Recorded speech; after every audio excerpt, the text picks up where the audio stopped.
कभी ना कभी सभी के मन में एक विचार जरूर आता है कि इस जीवन का उद्देश्य क्या है। इस जीवन का अर्थ क्या है। हम यहाँ क्या करने आए। क्या मैं कुछ और करने आया था और मैं कुछ और करने में बिजी हो गया, या मुझे कुछ और करना चाहिए था। ये सवाल सभी के मन में कभी ना कभी आ ही जाता है एक बार। तो आज हम इसी पर चर्चा करेंगे कि ये सवाल क्यों आता है और जीवन का उद्देश्य क्या है। तो आपने ध्यान दिया होगा, जिस समय आपकी लाइफ अच्छी चल रही होती है आपके हिसाब से, इस चैनल पे हम हर बार यही बताते हैं कि कुछ अच्छा और कुछ बुरा नहीं होता। जो भी अच्छा और बुरा होता है वो आपकी स्टोरी के हिसाब से होता है, कौन सी वाली स्टोरी आप जी रहे हैं, कौन सी कहानी आप। तो उसी कहानी के हिसाब से जब सब अच्छा चल रहा होता है तो ये सवाल कभी नहीं आता कि इस जीवन का उद्देश्य क्या है। लेकिन हाँ, जब कुछ परेशानियां आने लगती हैं, कुछ दिक्कतें आ जाने लगती हैं, वो परेशानियां किसी भी प्रकार की हो सकती है, तब कभी मन में एक विचार आ जाता है, यार ये मेरे साथ हो क्या रहा है, ये मैं कर क्या रहा हूं, मुझे करना क्या है और मैं क्या करने लग गया हूं, या मेरे जीवन का उद्देश्य क्या है। इससे मिलते जुलते सवाल मन में आते हैं, जिसका मेन पॉइंट यही होता है कि जो हमारी ये लाइफ है इसका कोई मोटिव है या नहीं है। ठीक है। तो हम ये देखेंगे कि सभी का मोटिव अलग अलग होता है। ठीक है। एग्जाम्पल पे जैसे कोई साइंटिस्ट है तो वो कहेगा उसका जीवन का उद्देश्य साइंस के प्रति योगदान देना है। ठीक है। और कोई कलाकार है तो वो ये कह सकता है कि उसके जीवन का उद्देश्य कला के प्रति अपना योगदान देना है। ठीक है। और कोई धार्मिक व्यक्ति है, वो ये कह सकता है कि मेरे जीवन का उद्देश्य परमात्मा के प्रति है, मैं बस परमात्मा की सेवा करूंगा और यही मेरे जीवन का उद्देश्य है। और कोई व्यक्ति ये भी बोल सकता है कि मेरे जीवन का कोई उद्देश्य नहीं है, बस मेरे को ये जीवन जीना है। ठीक है। तो जैसे उनकी कंडीशनिंग होती है उस हिसाब से उन्हें लगता है कि यही उनके जीवन का उद्देश्य है। और कभी कभी कुछ केसेस में आपने ये भी देखा होगा कि कोई व्यक्ति काम कुछ कर रहा है लेकिन उसके जीवन का उद्देश्य उसने कुछ और बना रखा होता है। जैसे ही मैंने अभी कलाकार की बात करी, कोई कलाकार है, किसी कला में माहिर है, तो वो कह देता है कि मेरे जीवन का उद्देश्य कला है। लेकिन वहीं दूसरी तरफ एक कलाकार है, वो किसी कला में माहिर है लेकिन उसके जीवन का उद्देश्य कला नहीं होता। उसके जीवन का उद्देश्य ये होता है कि उस कला से पैसे कमाकर वो अपने घर को चलाए, अपने परिवार को चलाए। ठीक है। तो वो करता तो कुछ और है लेकिन जीवन का उद्देश्य कुछ और होता है। इसी प्रकार ये बहुत सारे एग्जाम्पल दिए गए हैं। जैसे हम एक किसी का मान ले, कोई सामाजिक संस्था है, ठीक है, वहां पे स्पिरिचुअल बातें की जाती हैं या स्पिरिचुअलिटी के रिलेटेड काम किए जाते हैं, तो वहां पे अगर कोई जॉब करता है, देख अगर बाहर से कोई उसे देखे तो वो कहेगा ये बहुत धार्मिक है, ये धार्मिक स्थान पे जाता है, धार्मिक स्थान पे काम करता है। लेकिन उस व्यक्ति की तरफ से अगर सोचा जाए तो वो धार्मिक स्थान पे सिर्फ जॉब कर रहा है, लेकिन उसके जीवन का उद्देश्य ये होता है कि वो उस धार्मिक स्थान पे अपना काम कर कर जो पैसे कमाता है उससे अपना घर गृहस्थी चलाए। तो इसी प्रकार हर किसी का अलग अलग उद्देश्य है। तो यहीं से एक सवाल उठकर आता है कि अगर सच में जीवन का कोई एक उद्देश्य होता तो क्या वो सभी के लिए अलग अलग होता, हर व्यक्ति के लिए अलग उद्देश्य होता इस जीवन का। ये सवाल सोचने वाला है। तो ये जीवन के उद्देश्य आते कहां से हैं और इसका विचार कैसे आता है। तो इसका विचार वहीं से शुरू होता है जहां से मैं शुरू होता है। पहले एक व्यक्ति अपने आप को मैं मानता है, वो इस सृष्टि से अलग होके खड़ा हो जाता है। फिर वो सोचता है कि मुझे कुछ करना है। जैसे आप मान लीजिए एक छोटा बच्चा होता है, छोटे बच्चे का कोई उद्देश्य नहीं होता, उसको खाना है, पीना है, खेलना है, सो जाना है। कभी मम्मी ने खाना दिया, परिवार ने खाना दिया, खा लिया।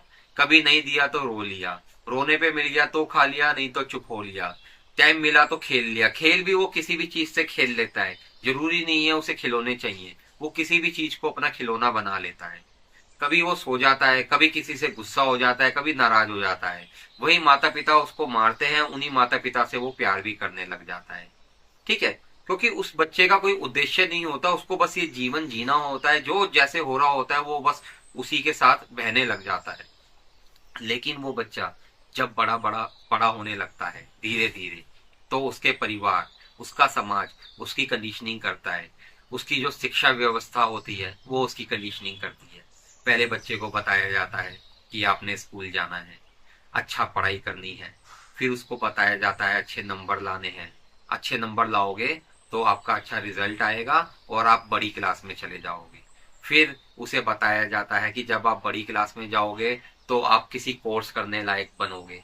फिर दोबारा से उसको बताया जाता है समाज के द्वारा, परिवार के द्वारा, उसकी कंडीशनिंग के द्वारा कि अब आपको जॉब करनी है, अब आपको बिजनेस करना है, अब आपको पैसे कमाना है। फिर जब वो वहां तक भी पहुंच जाता है तो उसको बताया जाता है कि आपका जीवन का उद्देश्य क्या है। आपका जीवन का उद्देश्य शादी करना है और फिर से यही सर्कल घुमाना है। कई बार कई माता पिता अपने बच्चों को ये समझाते हैं कि जो हम अपने जीवन में नहीं कर पाए वो तुमने अपने जीवन में करना है। तो इसी प्रकार जो समाज, सोसाइटी, परिवार कंडीशनिंग होती है, वो उस बच्चे को, उस व्यक्ति को जैसे जैसे उसका मैं मजबूत करते जाते हैं और उसके दिमाग में एक उद्देश्य डालते जाते हैं। लेकिन कहीं ना कहीं कोने में उसके पास ये सवाल हमेशा बना रहता है, क्या सच में मैं ये सब करने आया हूँ? क्या सब सच में मुझे यही करना था, या मेरे जीवन का उद्देश्य कुछ और था? एक्चुअली क्या है, ये जो कहानी है ना माइंड में डाली जाती है, तो कई बार क्या होता है हमारी कंडीशनिंग के हिसाब से हम इतने ज्यादा कट्टर हो जाते हैं उस सोसाइटी के प्रति, अपने परिवार के प्रति, कि जो वो बताते हैं हमें लगता है वही हमारा उद्देश्य है। और कभी कभी कुछ बच्चे, कुछ लोग बागी बन जाते हैं। वो सोचते हैं हमारा ये उद्देश्य नहीं है, हमारा कुछ और उद्देश्य है। लेकिन बात वही रहती है, उनकी कंडीशनिंग तो ये हो रखी होती है कि कोई ना कोई उद्देश्य तो है ही है, कोई ना कोई अर्थ तो है ही है जीवन का। तो चाहे आप अपनी कंडीशनिंग के हिसाब से फॉलो करें या आप उसको तोड़ के कुछ और फॉलो करने लग जाएं। कई बच्चे आपने देखे होंगे बड़े होके अपने माता पिता की बात ना सुन के अपना दूसरा पैशन अपनाने लगते हैं और वो सोचते हैं कि उनके जीवन का उद्देश्य वो है। तो उसमें भी कुछ सही और उसमें भी कुछ गलत नहीं है, लेकिन फिर भी वो भी उसी कंडीशनिंग पे ही चल रहे होते हैं। उनको ये लगता है कि हाँ कोई उद्देश्य है, कुछ ना कुछ हमें करना है। ठीक है, तो जब एक व्यक्ति अपनी ये सारी स्टेज पार कर लेता है, पढ़ाई की स्टेज, पैसा कमाने की स्टेज, परिवार बनाने की स्टेज, और अंत में जब वो एक ऐसी स्टेज पे आता है जो समाज के द्वारा बताई गई सारी चीजें हो जाती हैं, तब भी उसको कहीं एक खालीपन लगता है। क्योंकि वो जो मन है ना, वो जो मैं है, उसका काम ही है हमेशा कुछ ना कुछ नया ढूंढना। लेकिन ये जो सोसाइटी के रूल्स बने होते हैं कि ये भी, ये चाहिए, ये चाहिए, ये चाहिए, ये चाहिए, जो ज्यादातर मेजोरिटी के लोग देखे गए हैं कि वो हमेशा कुछ ना कुछ पाने में लगे रहते हैं, उन्हें सब कुछ नहीं मिल पाता। लेकिन कुछ लोग हैं जो वो स्टेप्स को क्लियर कर लेते हैं और वो सब कुछ पा लेते हैं। लेकिन वो सब कुछ पाने के बाद भी उनका मन जो है खाली रहता है, उनको लगता है कि अभी भी कुछ कमी है। तो जब वो लास्ट में पहुंचते हैं, पैसा कमाने वाली स्टेज भी उनकी पूरी हो जाती है और लगभग जो सब कुछ उन्हें चाहिए होता है वो भी मिल जाता है, तो वो इसको रिवर्स चलाने लगते हैं। वो वापस से वो पैसा दान करने लगते हैं, बांटने लगते हैं। ठीक है, लेकिन उस टाइम भी उनको ये एहसास होता है कि अभी भी कुछ कमी है। फिर वो स्पिरिचुअलिटी की तरफ चले जाते हैं, अध्यात्म की तरफ चले जाते हैं। उनको लगता है कि भगवान की भक्ति करना, परमात्मा की खोज करना शायद ये उद्देश्य हो सकता है, और वो उस खोज में लग जाते हैं। तो देखा जाए तो सब अपने अपने रास्ते बदल लेते हैं, लेकिन खोज जारी रहती है। खोज क्यों जारी रहती है? क्योंकि ये हमारी कंडीशनिंग है, हमें समझाया गया है कोई ना कोई उद्देश्य तो है। आपने देखा होगा समाज में कोई एक व्यक्ति है जो कुछ नहीं करता, समाज के हिसाब से वो कुछ नहीं करता, या अपने परिवार के हिसाब से कुछ नहीं करता, कोई ढंग का काम नहीं करता, कोई ऐसा काम नहीं करता जिससे पैसे कमाए जाए, तो समाज उससे सवाल करता है, उसके परिवार वाले उससे सवाल करते हैं कि भाई तेरे जीवन का उद्देश्य क्या है, तूने करना क्या है। वो जब उसको फोर्स करके ये सवाल करते हैं तो समाज उसको ये बताना चाहता है, देखो हम कुछ कर रहे हैं, हमारा एक उद्देश्य है, तो आपको भी कुछ करना है, आपका भी कोई उद्देश्य होना चाहिए, कोई जीवन का अर्थ होना चाहिए, आप यहाँ कुछ करने के लिए आए हो। तो कोई कुछ कर रहा है या कोई कुछ नहीं कर रहा है, कोई जीवन का अर्थ ढूंढ रहा है या कोई जीवन का अर्थ नहीं ढूंढ रहा है, लेकिन उसकी कंडीशनिंग ऐसे की गई है कि उसके अंदर कहीं बिठा दिया गया है कि जीवन का कोई ना कोई उद्देश्य होना जरूरी है। ठीक है, ये हमारी ऐसी कंडीशनिंग हो गई है। लेकिन यहाँ पर ये समझाया जा रहा है कि जीवन का कोई उद्देश्य नहीं है। ये हमारा जो माइंड है ना, ये जो हमारा मन है, हम मैं है, उसको हमेशा से ये लगता है कि लॉजिक ही सब कुछ है।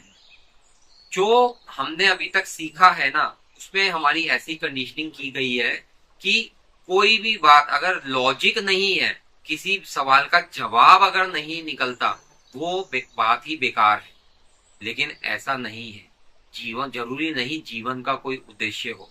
पेड़ पौधे हैं, उनका कोई उद्देश्य नहीं है, वो अपने आप से बढ़ रहे हैं और वो बहुत खूबसूरत है। नदी बह रही है, पहाड़ इतने ऊंचे ऊंचे हैं, पक्षी उड़ रहे हैं, जानवर इतने सारे हैं, इनका कोई फिक्स उद्देश्य नहीं है, यह सब अपने आप है, अपने आप बह रहा है।